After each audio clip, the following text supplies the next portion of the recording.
अस्सलामु अलैकुम वरहमतुल्लाहि वबरकातुहू। मेरे अजीज भाइयों और बहनों, ये सवाल बहुत ज्यादा आ रहे थे, क्या बैठकर तरावी पढ़ी जा सकती है? तो घर की खवातीन चूंकि काम में मशगूल रहती हैं, इफ्तार बनाने में, फिर उसके बाद खाना बनाती हैं, घर की सफाई और भी बहुत सारे काम हैं, बच्चे के पीछे लगी हुई रहती हैं, ये सारी चीजें करते करते इशा का टाइम हो जाता है। बिल्कुल वो थक करके चूर हो जाती हैं। तो अब पूछती हैं कि क्या हम तरावी बैठकर पढ़ सकते हैं? तो इस मसले को अच्छी तरह क्लियर कर लीजिए।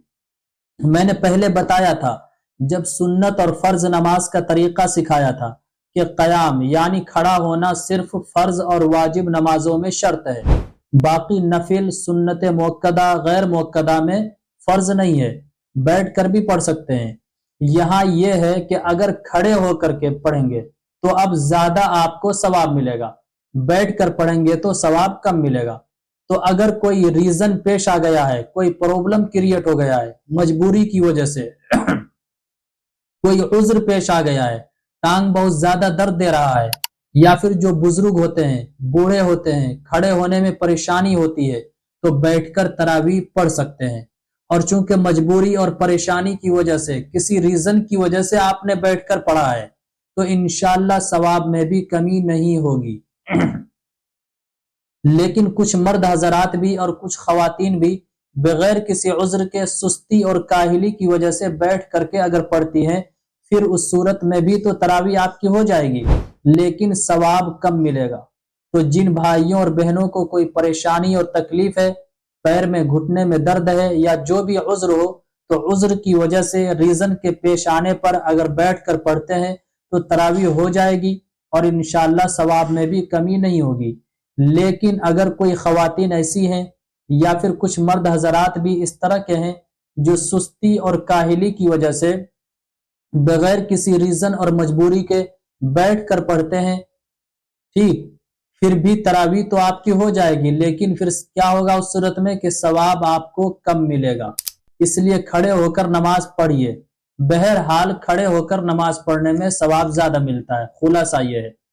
अब बाज हजरात ऐसे होते हैं, उनके पैर में तकलीफ है लेकिन वो बैठकर नमाज पढ़ सकते हैं, यानी ऐसी तकलीफ है जिससे वो खड़े होकर के तो नहीं पढ़ सकते हैं लेकिन बैठकर पढ़ सकते हैं।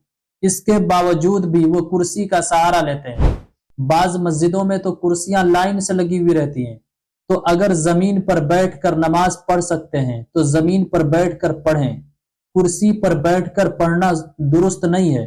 हाँ, कुछ हजरात ऐसे होते हैं कि वो खड़े होकर भी नमाज नहीं पढ़ सकते हैं और फिर बैठकर भी नमाज नहीं पढ़ सकते हैं, तो उनके लिए यह है कि वो कुर्सी पर बैठकर नमाज पढ़ें। तो आज ये मसला क्लियर हो गया कि बैठकर अगर कोई खवातीन नमाज पढ़ रही है या फिर मर्द पढ़ रहे हैं तो तरावी तो हो जाएगी, लेकिन अगर साथ में कोई रीजन है, किसी उज्र की वजह से बैठकर पढ़ रही हैं, तो इंशाअल्लाह सवाब भी मुकम्मल मिलेगा।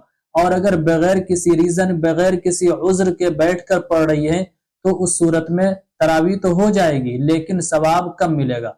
तो मेरी अजीज बहनों और भाइयों, उम्मीद करता हूं आज के मसाइल कंप्लीट तरीके से सीख गए होंगे। तो इस क्लिप को जहां तक हो सके ज्यादा से ज्यादा शेयर कीजिए। दीन की बात का फैलाना सदका जारिया है, बहुत बड़ा अजर और सवाब का काम है। अस्सलामु अलैकुम वरहमतुल्लाहि वबरकातुहू। इस्लामिक स्कॉलर मुफ्ती खिजर हयात पारसमनी के ऑफिशियल चैनल को सब्सक्राइब कीजिए, जहां पर मिलेंगे आपको मुफ्ती साहब के बयानात, इस्लामिक हिस्ट्री, शरई मसाइल और भी बहुत कुछ सीखने को। जज़ाकल्लाह।